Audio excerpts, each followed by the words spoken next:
Welcome back, dear friends. I'm so grateful that you're here, sitting with me in this space of contemplation and shared learning. Today, we are going to explore a question that has echoed in the hearts of spiritual seekers for centuries, one that has led many to renounce the world in search of liberation. It's a question that cuts through all concepts, all illusions, and asks the deepest truth about what freedom really means. What is liberation truly about? It's a question that, on the surface, might seem simple. Many of us think of liberation as an external state, a place to reach, a goal to attain, a distant horizon. We imagine it as a faraway land where there is no suffering, no pain, no confusion, no clinging. We see it as a state of bliss, of lightness, of eternal peace. But what if I told you that liberation is not a destination? What if I told you that the freedom you seek is not out there, but already within you, waiting to be recognized? This might sound strange, especially if you've been following a spiritual path that promises freedom as the end of a long journey. But let's unpack this together and see how this truth is not just a comforting thought, but a living reality, one that can transform how you live right now, not in some distant future. Let's begin by understanding how we often perceive freedom. Most of us look at the world and see it as the source of our suffering. We feel trapped by circumstances, by our jobs, by our relationships, by our society, by our bodies, by the relentless pace of life. We think that if only our external situation changes, if only we can achieve that perfect job, perfect relationship, perfect state of health, perfect spiritual practice, then we will finally be free. But here's the thing. External changes do not bring freedom. They bring temporary relief perhaps, but not lasting peace. Freedom is not a result of rearranging the pieces of your external world. It is the recognition of who you truly are, independent of those external conditions. This truth is at the heart of all the great spiritual teachings, especially in Buddhism, where liberation or nirvana is not seen as an achievement, but as a direct realization of your true nature. In the Buddhist view, we are already free. We are already liberated.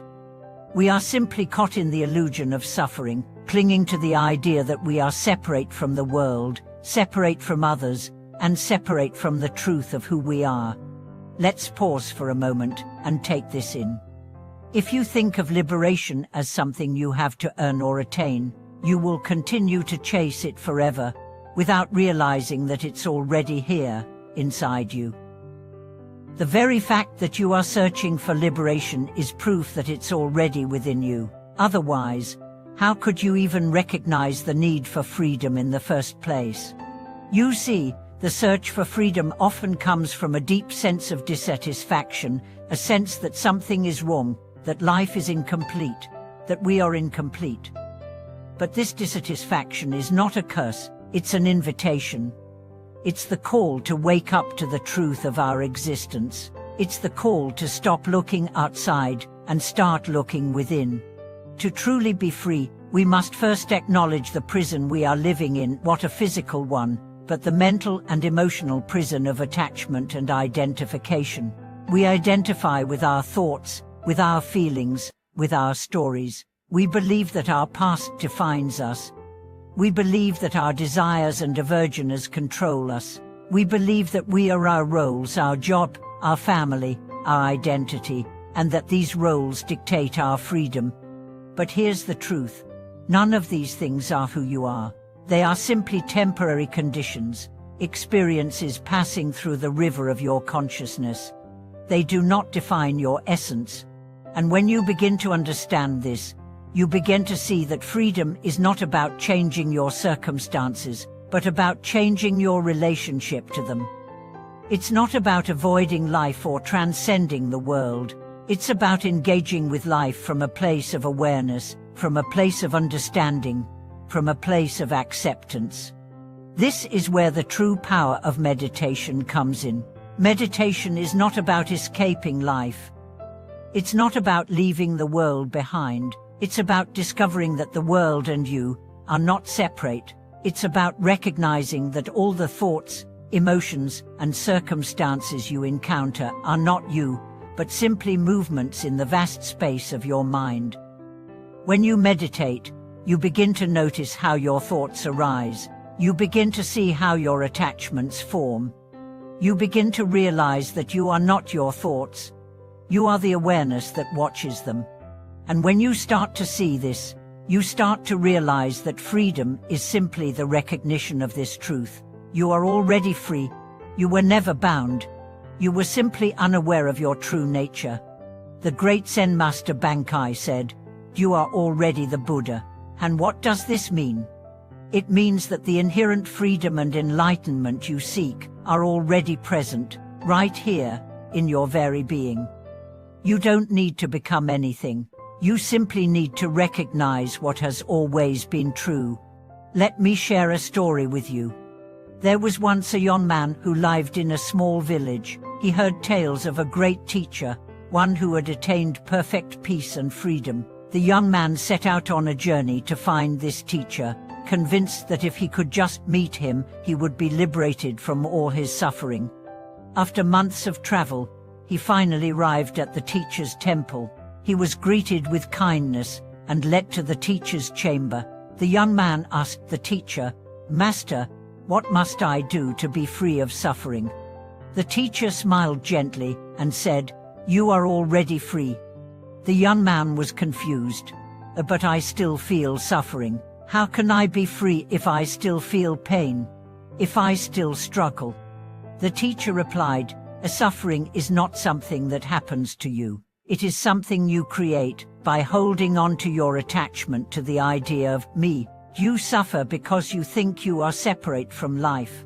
But when you let go of that sense of separation, you will find that you are already whole, already at peace." The young man spent many days with the teacher, and gradually, he began to see that his struggle had always been rooted in the belief that he was incomplete, that he needed something external to make him whole. He realized that freedom was not a distant goal, it was a realization of what was always true. And in that realization, he found peace, not by changing his circumstances, but by changing his perception of them.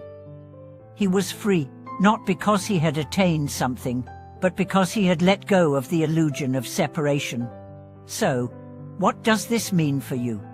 It means that freedom is not about becoming. It's about unbecoming.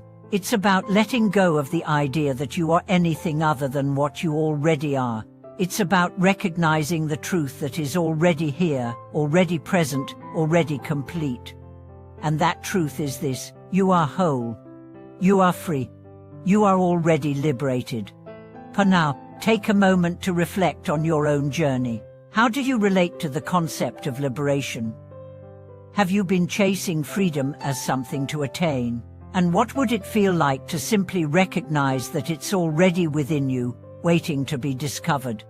I invite you to share your thoughts, experiences, and reflections in the comments below. I would love to hear from you. If this video has resonated with you, please consider subscribing to the channel, liking the video, and sharing it with those who may benefit from hearing these teachings. Thank you for being here, for being part of this conversation, and for walking this path of awakening with me. Thank you for watching this video. May your mind remain at peace, your heart remain open, and may you recognize the liberation that is already yours.